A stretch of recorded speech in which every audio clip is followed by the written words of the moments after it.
Olá, está começando mais uma edição do programa Minuto Mamãe Bebê e hoje a gente vai começar o programa falando com a Sol, a nossa consultora de amamentação. Bem-vinda novamente. E a gente pensou num tema muito importante que eu acho que não tem mãe que não pense nisso, o medo em amamentar, né, Sol? Fala um pouquinho para nós sobre esse tema que a gente escolheu para hoje. É muito medo, né, Mari? É, eu sei muito bem disso. É muito assustador, assim. Eu tenho atendido muitas mães que eu tenho, sinceramente, me preocupado muito. Eu não sei se pela pandemia, mas é a sensação de eu não vou conseguir, sabe? E o que eu queria deixar claro para as mães? Você vai conseguir. Toda mãe que quer amamentar, ela vai conseguir. Pode ser que não seja uma amamentação exclusiva, né? Pode ser que tenha que entrar com um complemento, mas a gente não pode pensar assim, poxa vida, me esforço tanto e tenho que entrar com complemento. Às vezes é importante. A gente não vai deixar de amamentar só porque tem que complementar, né? O nome já diz, um complemento. Verdade, né? Sol. Tem mães que têm muita produção. Tem mães que, por problema emocional, às vezes não estão acostumadas a não dormir, né? Isso também interfere altera, muito, porque o bebê nasce cansaço. E aí a gente não consegue dormir direito. Sim. E isso atrapalha, né? E o meu dia a dia mostra o que eu muitas das vezes eu presencio essas mães com muito receio. E o próprio receio, o medo, a insegurança, isso também bloqueia tudo, né? É verdade. Quando as coisas começam a fluir melhor, elas começam a acreditar em si mesma, as coisas começam a dar certo. Então, isso precisa de quê? De muito apoio familiar, muito apoio. É uma das coisas que eu sempre falo, assim, ó, e eu nunca deixo de dar elogio para aqueles pais que estão ali presentes, sabe? Que essa semana, inclusive, eu mudei de maternidade, hoje eu estou na Santa Helena. Por ser um fluxo maior, a gente acaba presenciando outras coisas, né? E grandes qualidades. Eu tenho presenciado muitos pais, assim, super dispostos a ajudar. Como mudou isso, né? Só antes muito. era totalmente da mãe, a responsabilidade de tudo. Eu saio para trabalhar e você cuida de tudo. E hoje, como os pais estão presentes, né? E eu sempre faço questão de dizer como é importante isso. Sabe, assim, aquele esposo que vai lá, essa noite eu estava de plantão e ainda presenciei uma cena linda enquanto eu estava colocando o bebê para mamar, que a menina era bem brabinha. E aí, aquele pai, assim, confortando a mãe, quando a bebê pegou, ele fazia carinho nela, sabe? Sol. E isso é muito legal, porque isso dá segurança para essa mãe. Por exemplo, ontem ela estava sem nada de colostro, essa noite ela já estava com muito. Ai, que lindo. Né? Só quem é mãe sabe como isso é maravilhoso, né? Então o suporte da família, não é a cobrança, Mari. O que quando eu vou nos atendimentos, eu costumo muito dizer assim, ó, que as pessoas se preocupam com tudo, menos com aquela puérpera. É verdade. E daí assim, Sol, tá sendo um momento difícil, porque principalmente para mães de primeira viagem, nunca tiveram aquela experiência, não sei nem como posicionar o meu bebê. E aí tem alguém dizendo, dá uma mamadeira, eu acho que tu não vai conseguir, eu acho que é melhor. Poxa, como que a mulher vai conseguir desse jeito? E aí é que vem o medo maior, Com certeza. A insegurança maior. Com certeza, porque meu marido disse que eu não vou conseguir. Exatamente. Então eu sempre falo para elas assim, ó, e quero que isso fique gravado, sabe? Você consegue, você consegue. Mas meu neném não sabe. Tudo bem, você é mãe de primeira viagem, o seu bebê nunca mamou, você nunca deu de mamar. Então os dois vão aprender juntos. Eu, por exemplo, essa noite presenciei a funcionária me perguntando, Sol, mas você auxiliou ou você deixou a mãe botar no peito sozinha? Eu disse, não, eu auxiliei porque esse é o nosso papel. Isso. É o nosso papel, é o papel do enfermeiro, é o papel do técnico ir lá e mostrar para aquela mãe que ela é capaz, mas primeiro eu vou ensinar esse bebê a mamar. Ensinar a mãe, gente, é muito fácil. Ensinar a mãe é muito fácil. Ensinar o bebê, nem todo bebê sabe mamar quando nasce. Nem todo bebê sabe. Porque às vezes a mãe não tem um mamilo bom, né? Um mamilo bom que a gente diz é aquele mamilo protruso, mas eu costumo dizer que o mamilo protruso às vezes nem é bom, porque daí o bebê vai só lá no mamilo. Porque a boca é pequenininha e acaba não pegando... Exatamente. Então o que eu tenho que ensinar esse bebê? É ele abraçar ela. Depois que essa mãe entende o que ela tem que fazer e o bebê aprendeu a fazer a boquinha, né, lá abocanhar e sugar direitinho com a língua para baixo, porque muitos deles colocam a língua para cima e daí engana as mães, porque daí ficam lá sugando e as mães acham que ele tá mamando um monte e não tá nada, então tá machucando. Muitos deles. Aí o que a gente tem que fazer? Ir lá, botar o dedinho, puxar, estimular, pega uma gotinha. Então o que eu queria deixar claro para essas mães? Seu bebê nasceu, mamou na primeira hora, não se preocupe, esse bebê pode dormir 5 horas, 6 horas, ele ainda tem a chamada reserva que a gente diz e ainda conseguiu mamar. Então, eu sempre digo assim, dá o tempo para a mãe se restabelecer e depois continue, né?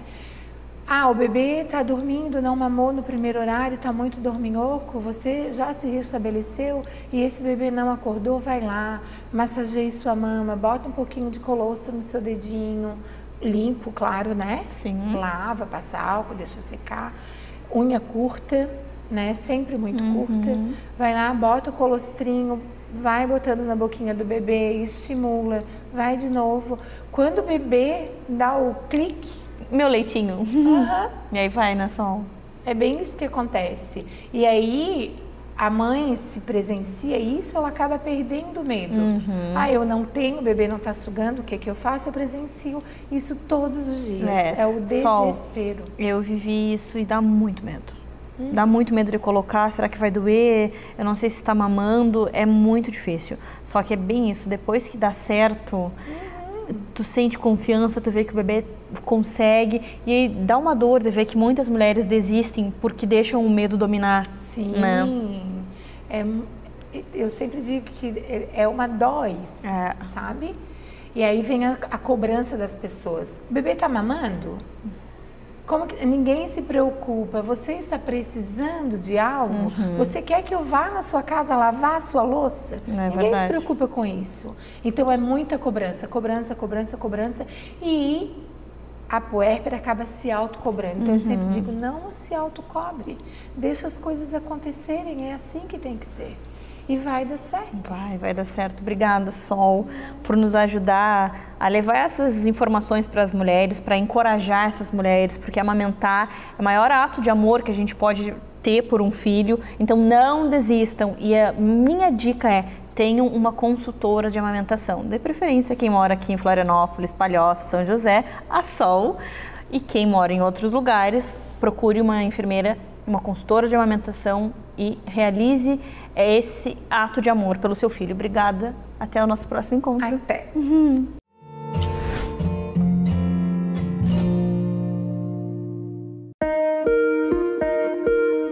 O cardiologista pediátrico, ele avalia crianças cardiopatas com problemas severos no coração ou crianças que têm um coração absolutamente normal e passam por algum momento de alteração de ausculta fisiológica durante a infância. Entretanto, é necessário o diagnóstico diferencial para ver se realmente está tudo normal. Os cardiopatas que a gente acompanha, muitas vezes já começamos a acompanhar desde o período de recém-nascido ao longo da vida, períodos pré e pós-operatório. O cardiologista pediátrico também avalia as gestantes, os fetos, o coraçãozinho dos fetos, numa idade gestacional a mais adequada, entre 24 e 28 semanas. Avaliamos a morfologia, a anatomia do coração, a função do coração, e nesse exame já se pode fazer o diagnóstico de cardiopatias e programar nascimento do bebê em algum local específico que possa vir a ser necessário.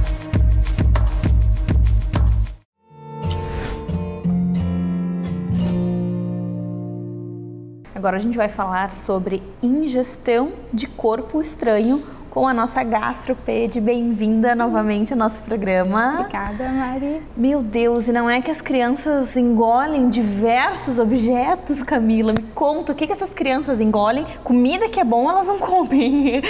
E aí comem esses objetos, pilhas, enfim. E aí o que a gente faz? Tá, então isso eu acredito que a maternidade é um divisor de águas, né? Então antes, quando eu era chamada no sobreaviso, porque um bebê de 7 meses engolia um brinco, eu pensava, mas como engolir um brinco? Aí depois da maternidade, tu pensa, pobre dessa mãe que está passando por isso agora, né? Então, sim, as crianças, o que acontece? A criança tem um perfil aventureiro, curioso, né, de investigação, e a gente tem aquela questão da fase oral, que eles põem tudo à boca, né? Então, e muitas vezes nessa questão de colocar a boca, eu tenho uma grande chance de acidentes. Então, em geral, os acidentes acontecem de ingestão de corpo estranho ou de produto de limpeza, soda cáustica. A gente vai ter isso principalmente na primeira infância, ali até 5 anos. E depois lá na vida adulta, mas é um outro perfil de paciente, né? Então, nesse momento é um acidente mesmo. E elas engolem o que tu quiser que engula, eles vão engolir. Então, por na isso verdade, o que não quiser, né? Isso. Então é super importante essa questão de observação da casa, de prevenção de acidentes. E o que aconteceu? E a gente observou isso de uma maneira prática. Com a pandemia, as crianças estão mais em casa, né? Os pais em home office. E as crianças colocando a casa abaixo. Isso. Então aumentou muito a questão dos acidentes, todos os tipos de acidentes. Queimaduras, traumas, cortes. Ingestão de água sanitária, ingestão de álcool gel e ingestão de corpo estranho. Então, isso se tornou mais comum pelo desafio do momento, né? Então, a gente sabe e compreende que são coisas que acontecem, mas no momento que é um acidente, o que eu preciso é prevenir. Né? Então, a gente tem que trabalhar em cima dessa prevenção, né? Exatamente. E de acordo com o objeto, tem objetos que a gente se preocupa, mas eles não são tão perigosos quanto outros. Então, de todos eles, o que é uma emergência médica é bateria. Então, bateria dessas que vai em relógio, controle remoto de portão, brinquedos, né? E a questão da segurança do brinquedo, de ser aqueles brinquedos que, de fato, tu precisa da chave Phillips para poder abrir. Por quê? Porque quando a gente engole aquela bateria, que é como se fosse um disquinho, então é muito comum ela ficar presa no esôfago. E depois de 2 horas, ela começa a fazer uma lesão local, que é uma lesão química, porque aquela bateria começa a soltar ali o que tem de produto cáustico dentro e elétrica. Então, eu tenho um risco alto de lesão esofágica, de perfuração esofágica, de todo uma morbidade, né? Porque essa criança vai ser submetida a uma endoscopia, uma anestesia geral. Se tudo der certo, a gente consegue tirar rapidamente. Com uma cirurgia? Com uma endoscopia. Então, a gente faz um procedimento de endoscopia, né? Então, com um aparelho adequado, a gente entra pela boquinha, vai até o esôfago, com uma pinça, retira o corpo estranho. A dificuldade, às vezes, é que esse acidente demora para ser percebido. Então, muitas vezes, a criança para de comer, começa a babar, começa a tossir, começa a ter um sintoma de dor, para até a gente chegar nesse diagnóstico. Então, sempre que a criança tem uma suspeita que possa ter engolido uma bateria, a gente tem que saber onde é que está essa bateria. De acordo com o local, a conduta é diferente, né? Entendi. Se eu vou precisar fazer endoscopia ou não, se vai precisar ficar internado ou não. Então, é algo que a gente tem que lutar para a orientação, porque depois que o acidente acontece e as complicações acontecem, é muito triste. E com toda mãe nasce uma culpa, né? Sem dúvida. Então é muito desafiador assim lidar com a situação do acidente e da culpa envolvida e do sofrimento da criança também. Né? Então, por exemplo, bateria é emergência médica. É o top, assim, do perigo. Do que a gente percebe de complicações, sim. Os outros objetos, prego, alfinete, então também tudo que é pérfuro cortante, né? Pedaço de vidro. E daí a gente pensa, mas engolir um pedaço de vidro? Sim, às vezes engole um pedaço de vidro. As histórias são diversas. Eu imagino que vocês veem em consultório. Na verdade, em geral, isso a gente acaba vendo até na emergência do hospitalar, né? Assim. Então, nesses casos também, a gente tem que avaliar que posição está o objeto. Daí tem outras coisas que a gente, por exemplo, engoliu a aliança. Tudo bem. Se ela for passada, a gente sempre vai avaliar o tamanho da criança, porque é um objeto rombo, né? Eu não vou ter lesão. Provavelmente vai sair nas fezes depois. Moeda. Então, moeda, a grande parte das moedas vão migrar, vão passar pelo esôfago, vão para o estômago e vão saindo depois nas fezes também. Então, tem coisa que a gente se preocupa, engolir qualquer coisa a gente se preocupa. Sim, sem dúvida. Mas tem alguns objetos que a gente pode ter a tranquilidade de esperar o trânsito intestinal da criança acontecer e isso vai sair e vai ficar tudo bem. Tem aquelas bolinhas de naftalina, às vezes veneno para rato ou para alguma coisa assim. Isso, então quando a criança engole alguma substância potencialmente tóxica, então a primeira coisa é entrar em contato com o Centro de Informações Toxicológicas. E às vezes, e outra coisa, né? A gente fica tão apavorado que a gente sai correndo para o hospital e esquece o produto em casa. Então a gente vai definir conduta baseado no produto. Então ela engoliu água sanitária é outro exemplo, que a gente fica muito preocupado, mas água sanitária, essas comerciais, a concentração de cloro ela é bem baixinha, então em geral não causa lesão, a não ser que seja uma grande quantidade. Como é acidental, ela vai botar na boca, bolinho, vai achar horrível o gosto e não... Isso. Então é sempre importante saber o que engoliu, se era um produto clandestino ou não, né? Outro tipo de acidente que a gente sempre tem que ficar atento é com soda cáustica também, e não é incomum, a gente tem alguns pacientes em segmento no Hospital Infantil Jonas de Guzmão por ingestão de soda cáustica, e é sempre essa faixa etária, assim, 3 aninhos, procurando, né? E muitas vezes os produtos estão sendo armazenados em pote de iogurte, pote de margarina, né? Que erro isso, né? E a criança... Associa com comida. Sim, e tem uma questão lúdica também, né? Às vezes as cores dos produtos é um rosa clarinho que lembra um iogurte, então elas se não tiver um adulto supervisionando e os produtos em local adequado, sem acesso à criança, né? Então a gente sabe que a chance de acontecer um acidente é muito grande e conforme o que for, a morbidade, assim, as complicações é muito elevada também. Nossa, fiquei assim...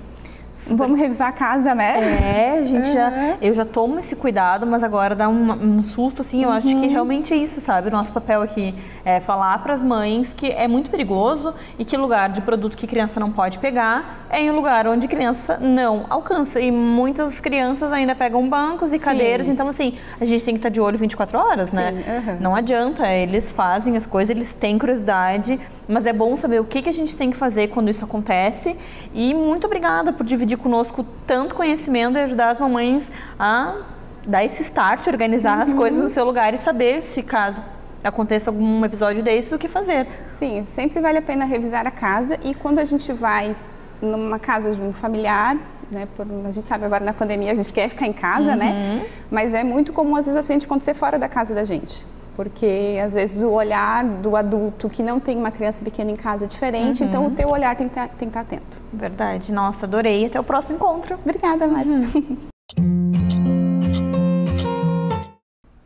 Agora a gente vai conversar com a Fran, a nossa pediatra. Bem-vinda novamente. Obrigada. Sobre atendimento na sala de parto. O que acontece naquele momento? E você sabia que você pode ter o seu pediatra do seu lado na hora do nascimento do seu bebê? Então a Fran vai nos contar um pouquinho sobre isso. Fran, o que acontece nesse momento do nascimento do bebê? Quais são os procedimentos do pediatra? O que o pediatra tem que fazer? O que o pediatra não pode fazer? Conta tudo para nós. Então, assim, Mari, é importante frisar que o pediatra ele precisa estar ali, isso já é uma norma, né, para a segurança do bebê, e é muito importante essa presença. Mas quanto menos o pediatra fizer, caso não seja necessário, né, ser feito alguma coisa, melhor. Né? Então a gente tem que deixar as coisas acontecerem, né? Vamos idealizar, por exemplo, um parto normal. A mãe está em trabalho de parto há muitas horas, ela quer ter aquele bebê do lado dela, no colo dela quando nascer, que por sinal é muito importante, né? Hora de ouro. Então, assim, a gente tem que respeitar essas vontades da mãe, tem que deixar esse nenê contato pele a pele, é muito importante para o nenê. estabelecimento de vínculo, amamentação, o controle da temperatura do nenê, né, o controle da flora bacteriana do nenê, que ele vai estar em contato com as bactérias da pele da mãe. Então, assim, a gente precisa deixar as coisas acontecerem. Mas, se porventura um nenê não nasce bem, precisamos estar disponíveis e aptos, né, para iniciar as manobras de reanimação, né? Então, tem um dado estatístico que a gente tem, que é 1 em cada 10 nenês precisam de algum procedimento quando nascem. 1 em cada 100 precisam de um procedimento um pouco mais invasivo, tá? Então, é um dado que, se você for pensar assim, não vai acontecer com meu filho, mas o seu filho pode ser esse 1, né? Então, pode acontecer e é preciso se estabelecer as medidas o quanto antes, né? Além da hora de ouro, que a gente chama, que é importante para a mãe ficar com o nenê, o primeiro minuto de vida do nenê também chama minuto de ouro, que é quando a gente tem que estabelecer tudo para ele ficar respirando bem, para ele não ter secreção, para o coraçãozinho já estar batendo, né? Então, assim, um nenê, por exemplo, que nasce em apneia, né? Que não é incomum, a gente precisa posicionar. Se for preciso, tiver muita secreção, tem que aspirar. Aspiração, hoje em dia, a gente faz só em casos muito extremos, assim.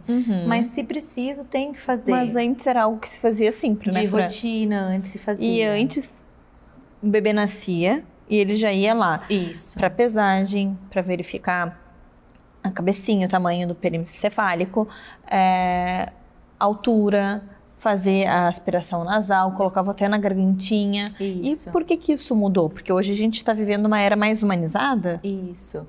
A gente, na verdade, os estudos mais recentes mostram que o melhor para o nenê é ficar ao lado da mãe, né? É o contato pele a pele.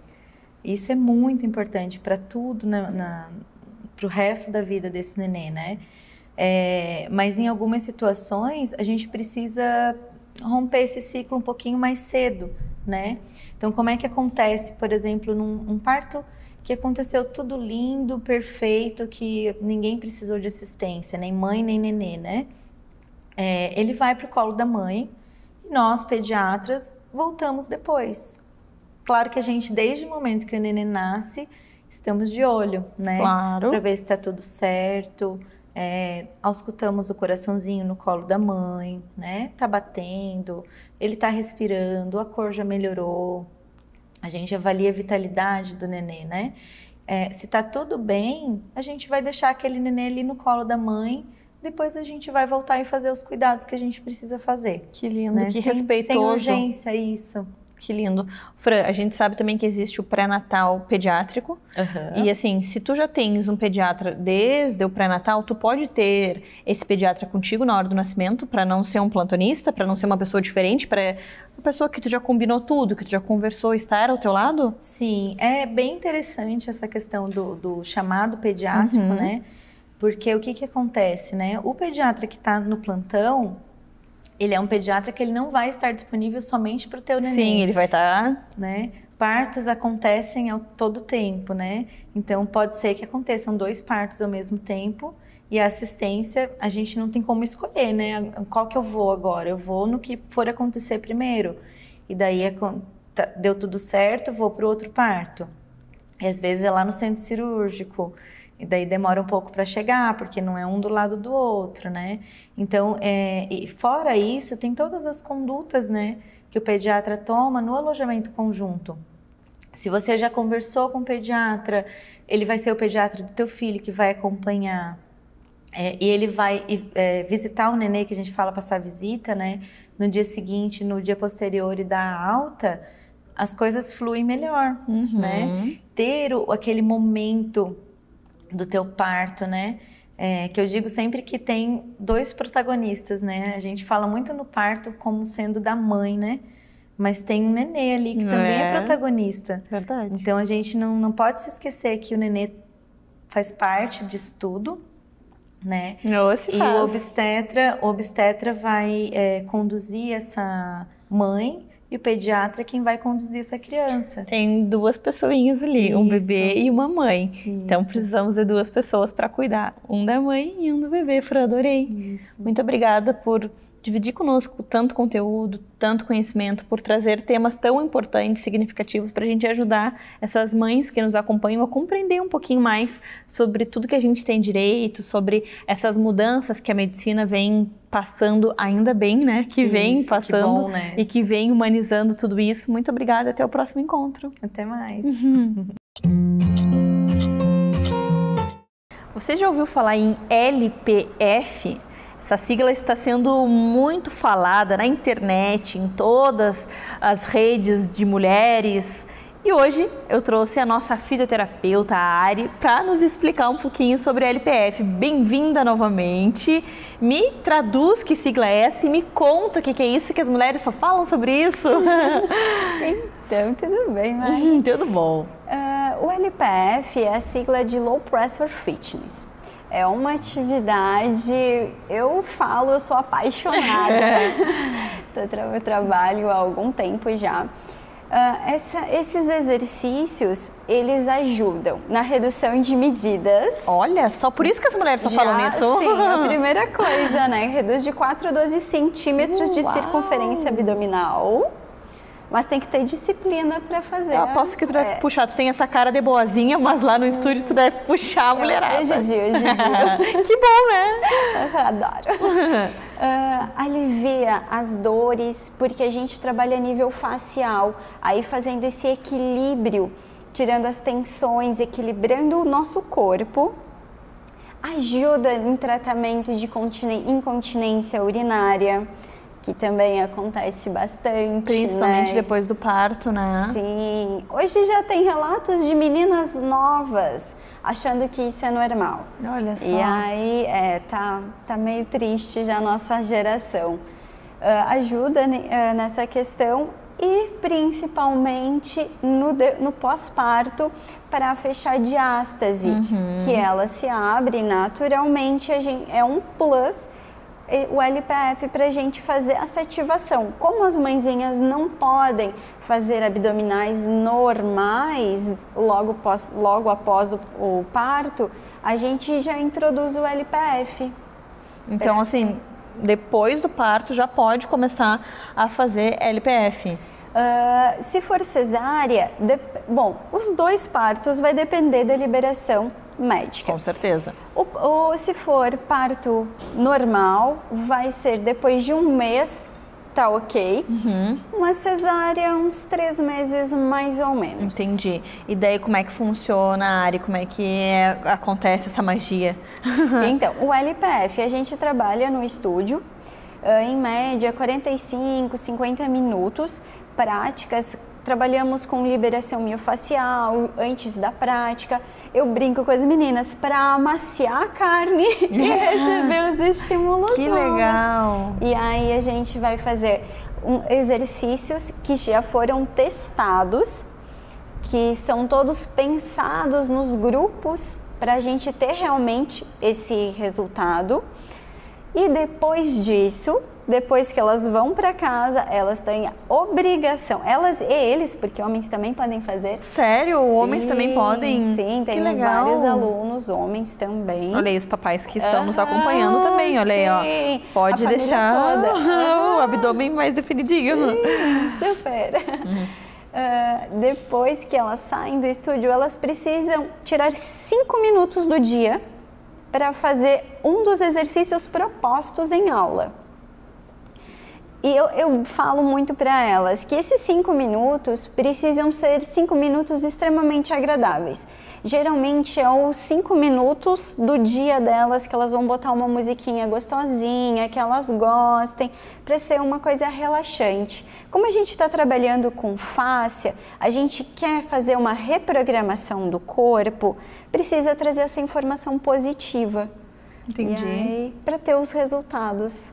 Que legal, então tudo faz parte de um conjunto para chegar no resultado. Sim. Porque assim, Ari, existe uma coisa que as pessoas, que todo mundo precisa entender, nada acontece por magia. Sim. A gente tem que se dedicar, tem que fazer o que foi proposto para conseguir chegar no resultado, porque não tem como chegar lá e pim, deu, abdômen trincado. Então, assim, precisa de uma prática, precisa se comprometer com aquele exercício, porque senão tu vai estar enganando a ti mesma. Com certeza. Então, assim, se tu tens esse estudo, esse conhecimento e tu propõe de uma forma, se a pessoa faz, ela obtém o resultado atingido, mas eu não fiz os 5 minutos que tu pediu diário, eu nunca consegui fazer, então aí fica muito mais complicado, né? Não, com certeza. O que eu friso muito, os resultados só dependem de você, porque a gente vai fazer esse trabalho e o LPF é uma reprogramação do corpo. Como a gente arruma postura, a gente não reduz, no LPF não tem redução de gordura. É só ativação muscular e melhora da postura. Porque se a gente tá todo tortinho lá, aquela posição de mãezinha, jogou os ombros para frente, barriguinha, posição de cansada, né? Jogou os ombros para frente, barriguinha vem para frente, tô com um super abdômen. A partir do momento que eu cresço, já trabalho muda esse tudo, crescimento, né? O bumbum já empina, a barriga já, né? Já seca, já desaparece. Verdade. E aí o LPF ajuda potencializando, fazendo essa ativação, ativando a nossa cinta natural. E como a gente trabalha diafragma, que é nosso músculo respiratório, automaticamente a gente está trabalhando o assoalho pélvico. Por isso que ele ajuda na ativação, na normalização do tônus do assoalho pélvico. Nossa, que fantástico. Agora eu consigo compreender porque esse assunto está sendo o queridinho do momento e porque todas as mulheres falam nisso e perguntam e questionam porque realmente é algo fantástico. É maravilhoso, assim. Eu atendo há 4 anos o LPF e assim, sempre vai ter resultado se você tiver disciplina. Que legal. E é lindo de ver, é muito visível o resultado. Em 1 mês, a redução de medidas fica visível, assim, é lindo de ver mesmo. Fantástico, adorei. Quero fazer, vou marcar meu horário lá contigo para reduzir as minhas medidas. Já vou cuidar aqui da minha postura, né? Para minha fisioterapeuta não me puxar as orelhas. Obrigada por nos ensinar tanto, por trazer tantos benefícios para as mulheres e para os homens também, né? Como você disse, é o meu marido que fica ligado também. Obrigada, meu amor. Até o nosso próximo encontro. Eu que agradeço.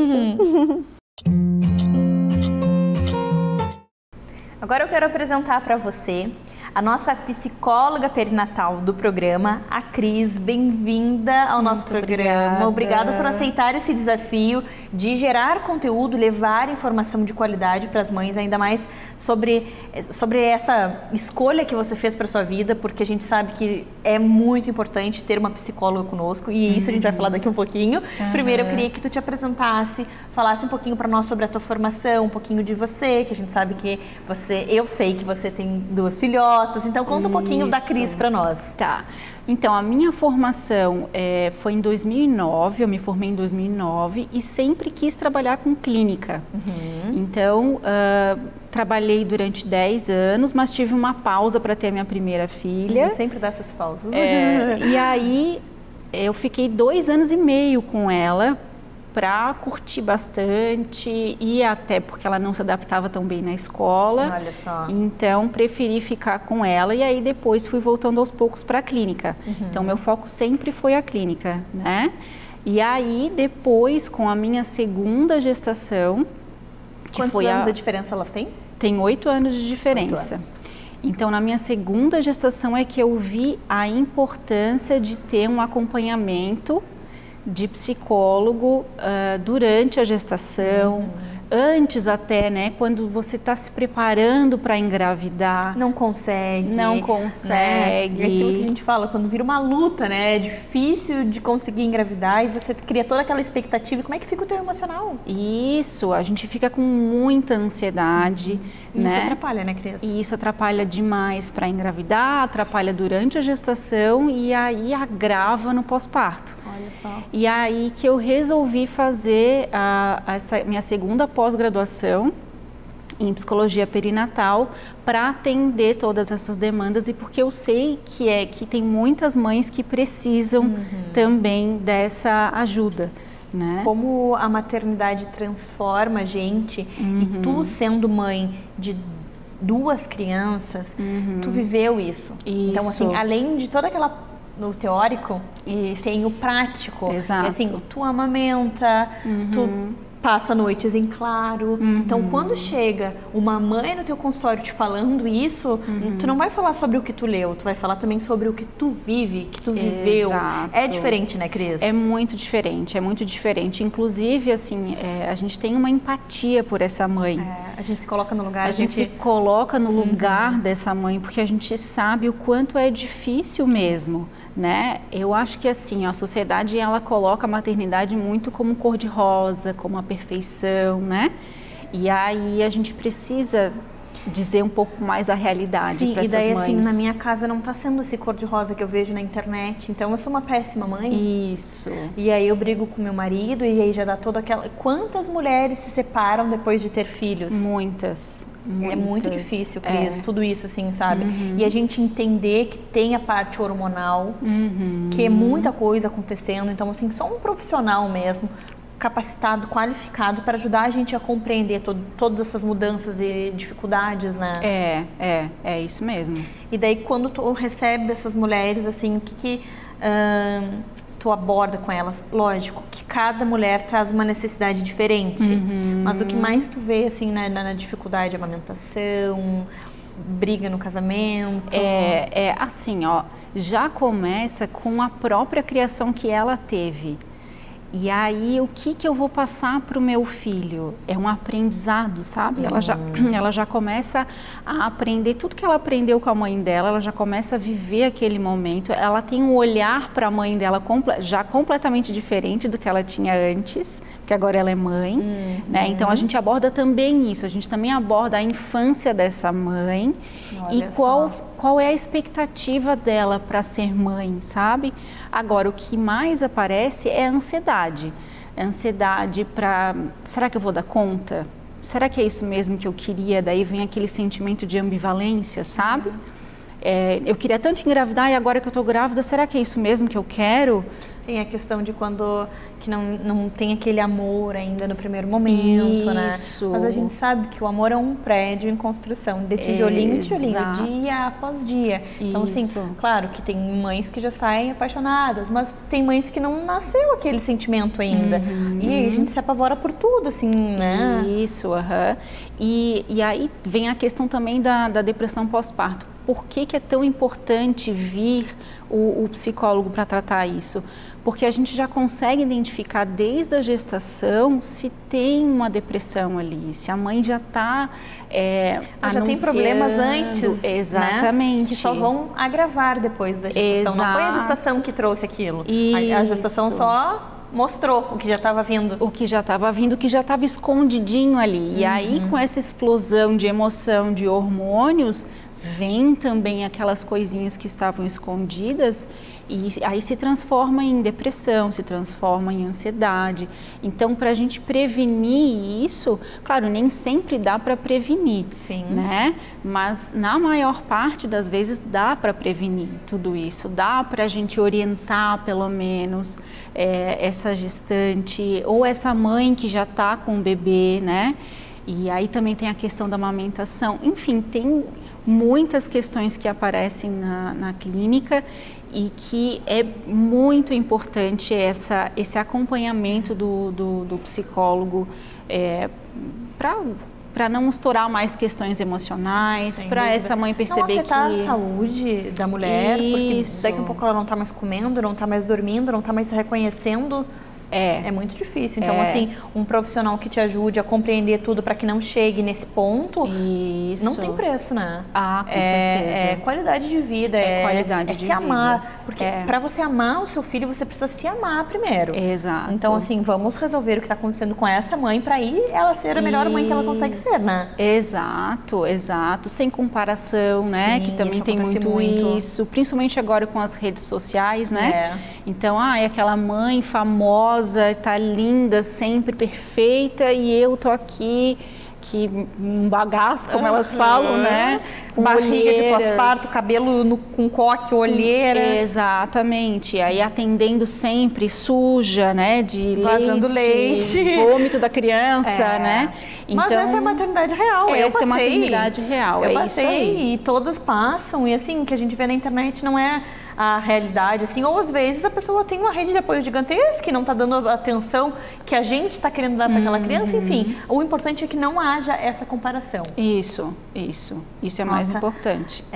Eu adorei conversar contigo, porque me remete a muita coisa que eu vivi e coisas que eu não quero que as mulheres passem. As puérperas passem. Por isso que hoje eu tenho o Minuto Mamãe Bebê e eu busco vocês, porque eu quero que as pessoas tenham essa informação lá na gestação, para não ter depressão pós-parto, para evitar os problemas, assim, sabe? Cris, obrigada por dividir tanto conhecimento. Tenho certeza que ao longo dos meses a gente vai abordar tantos temas e vai ajudar muitas mulheres. Obrigada por ter vindo e até o próximo encontro. Obrigada também. Agora, a gente vai contar uma novidade em primeira mão para você. A Lívia e a Aninha da Bem Leve, bem-vindas novamente aqui ao nosso programa. Elas trouxeram uma super novidade para dividir com você que nos acompanha e quer dar aquele start na alimentação, no estilo de vida, na qualidade de vida. Lívia, conta para nós que novidade é essa. Isso aí, Mariana. A gente está lançando agora esse mês o programa Bem Leve de 21 dias. E ele tá incrível, né? Claro, é o meu bebezinho, é o nosso bebezinho, não é por causa disso que é por causa disso também que eu estou assim com esse sorriso no rosto. Coisa boa. Ele é um programa realmente que é para todas as mulheres, é para realmente dar um start nesse processo de mudança, de transformação de um estilo de vida, né? Então ele abrange desde a alimentação saudável, que é o foco principal da Bem Leve, desde a atividade física, o comer emocional também, entender as emoções e o quanto a gente leva isso para a forma de nos alimentar, para a forma de exercer ou não exercer uma atividade física. E, então ele está bem completinho, além de mim e da Mari, que somos as duas profissionais que vamos tocar ali os 21 dias direto, lado a lado com as participantes do programa. Também terão algumas convidadas. Ai, que delícia. Tem nutricionista, tem profissional de moda e estilo, tem fisioterapeuta, tem, vamos lá, Ana, me ajuda aí. Tem tanta gente legal que a gente montou uma equipe tão legal. Tem a Josi, a nossa chefe, que vai dar dicas de receitinhas legais. Que mais? Meu Deus, tem tanta Personal gente trainer. que é personal trainer, que vai dar aulinha de HIIT, de 10 minutinhos por dia, que daí não vai ter desculpa nenhuma né, não tenho tempo, não consigo. Consegue sim, 10 minutos, consegue suar a camisa, consegue fazer o seu exercício físico do dia. A gente estava conversando um pouquinho antes sobre essa questão dos 21 dias. Existe um estudo falando justamente sobre 21 dias e por isso que vocês fizeram o programa para 21 dias, né? Sim. A gente programou tudo de uma maneira que desse da pessoa fazer... como é um start, né? Não é dali não são que esses vai, 21 dias que a pessoa vai resolver a transformar. vida, né? Aquilo ali vai ser o começo, que dá de ser feito aquele início, e já o cérebro começa já a entender que aquilo ali já pode fazer parte da tua vida, e a partir dali tu pode ir sozinho. Que legal. Vai ser bem legal. Olivia, e me conta assim, o que vai acontecer para essas pessoas que entrarem para o programa? Vai ter um grupo no WhatsApp? Como que é que a gente vai receber? A gente, porque eu já tô dentro. Eu quero 21 dias de transformação. Eu preciso desse start. Legal. Tudo que vocês fazem eu acho maravilhoso. Eu não podia ficar de fora desse projeto também. Então, assim, como que nós vamos receber esse conteúdo? Como que vai chegar? Ai, eu tô ansiosa. Tá, perfeito. Vamos lá. Ele está bem completinho, então são 9 dias de refeições completas da Bem Leve Funcional, elaborada dentro de um cardápio, onde a pessoa vai receber direitinho como consumir, o momento do dia, o horário. A comida chega para nós? Chega. Que delícia! Vocês são demais, né? Chega o menu certinho, completinho o cardápio, né? Com as instruções. Eu não tenho que me preocupar em preparar, porque vou ter 9 dias de comida. Com as instruções certinhas do que comer, quando comer. E vai ter também, a gente vai ter todo o apoio dos profissionais, né? A Lívia e a Mari vão estar o tempo inteiro à disposição. E os profissionais, as nossas convidadas também, que é uma equipe sensacional, que cada dia vai ter uma surpresinha. Que legal. E isso via WhatsApp? Então, aí nós temos, vai ser feito o curso em si, né? Que a gente chama de, o programa em si vai ser dentro da plataforma. Plataforma dentro do site da Bem Leve, que vai ter as aulas diárias, vai ter o grupo no WhatsApp fechado, onde nós vamos colocar todos os dias ali o link para acesso à aula diária. Todos os dias tem o HIIT da Personal Trainer também, uma aula para você fazer em casa. Por que a gente escolheu nesse formato? Porque, como a Ana falou, são 10 minutos, é rápido, de 10 a 15 minutos, não tem desculpa para não fazer, e cada uma faz com o que tem, com o peso do seu corpo e tudo mais, e a professora vai fazendo a aula ali acompanhando. Então, todo dia tem um treino, então é para mudar esse mindset de que é possível sim incluir o exercício físico na sua rotina. Fora isso, junto com essas aulas diárias, você vai receber com a comida junto um caderno de exercício, que é onde vai trazer essa questão do emocional, do racional, tem exercício diário no caderno. Por causa das emoções, né? Se Total. eu tô feliz, se eu tô triste, se eu tô Total. braba, é tudo na comida, né?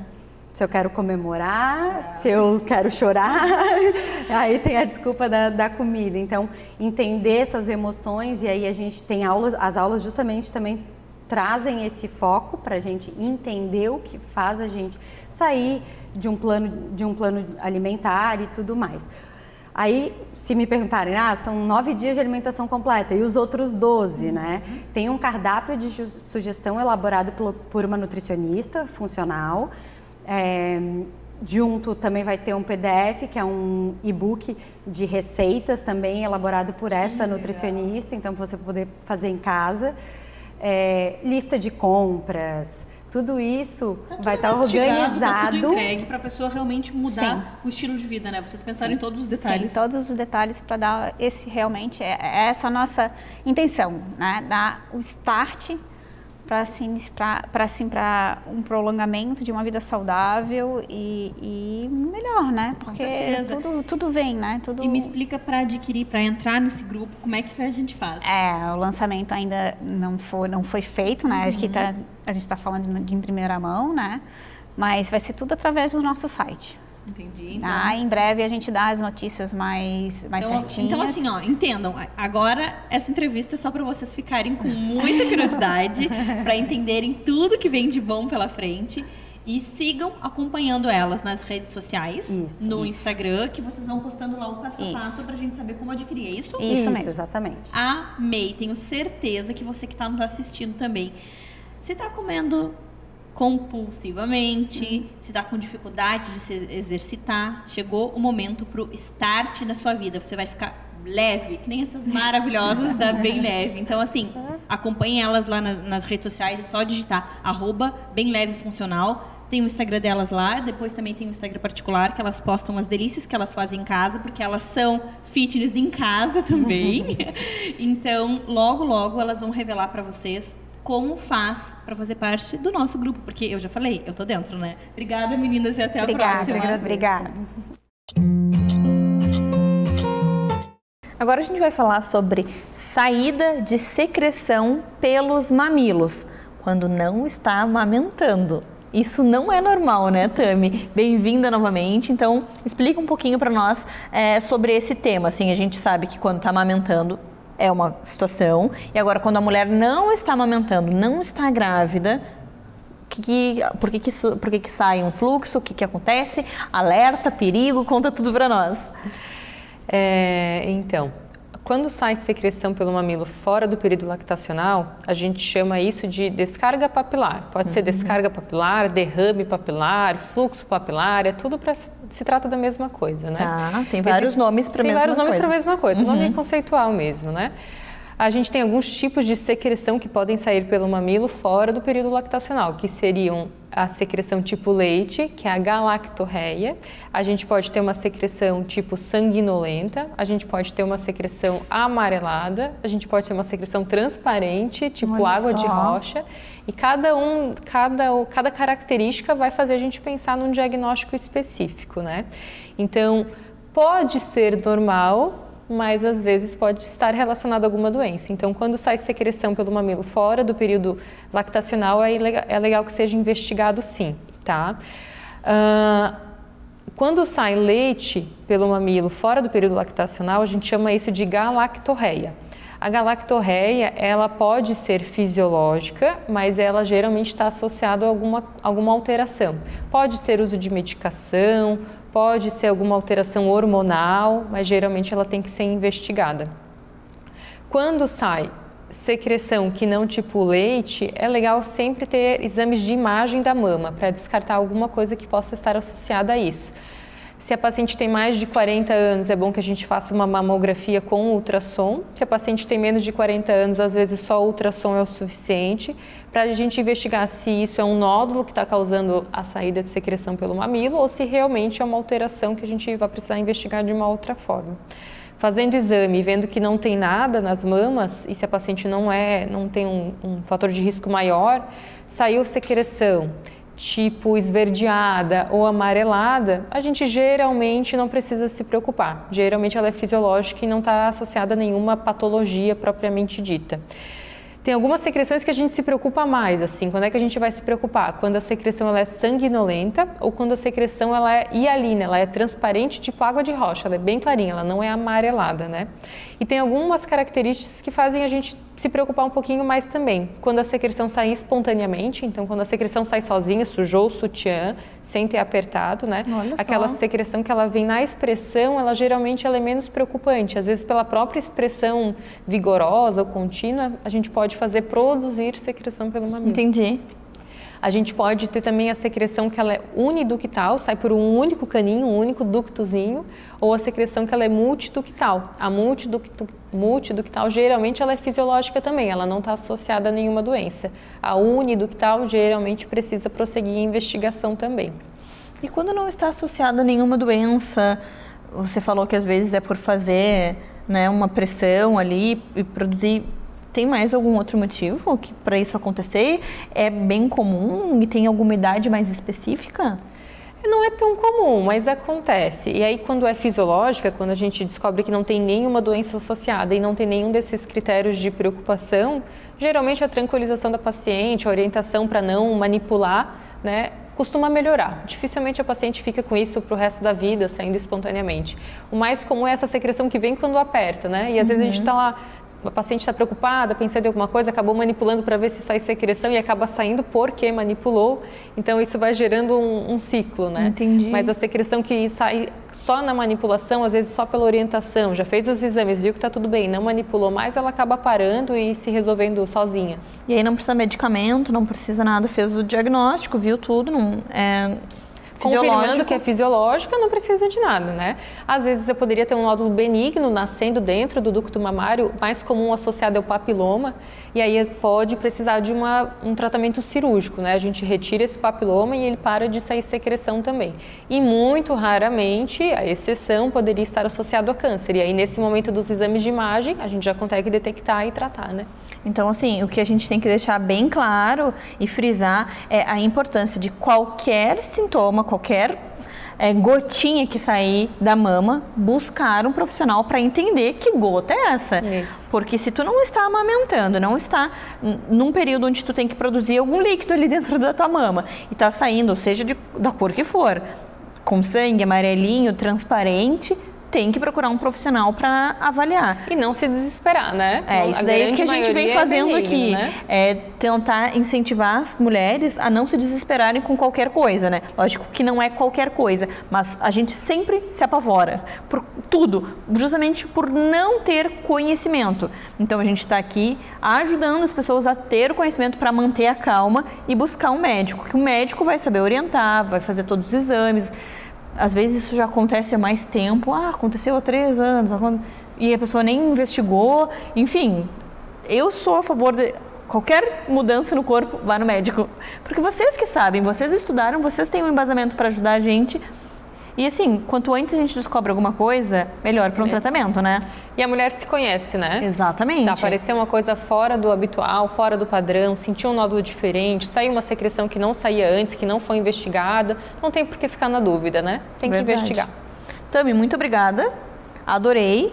Espero que você tenha gostado também. E é claro, se ficar com qualquer dúvida e quiser buscar mais informações sobre esse assunto e também outros assuntos que envolvem as mamas, entra lá no Instagram da Tami, @ doutora Tami Boing, né? Isso. Também pode entrar no Instagram do Minuto Mamãe Bebê, que eu encaminho as dúvidas para a doutora, e assim você fica menos preocupada e consegue ter algum tipo de informação extra que não passamos aqui, se for o caso. Obrigada, querida, e até o próximo encontro. Obrigada também.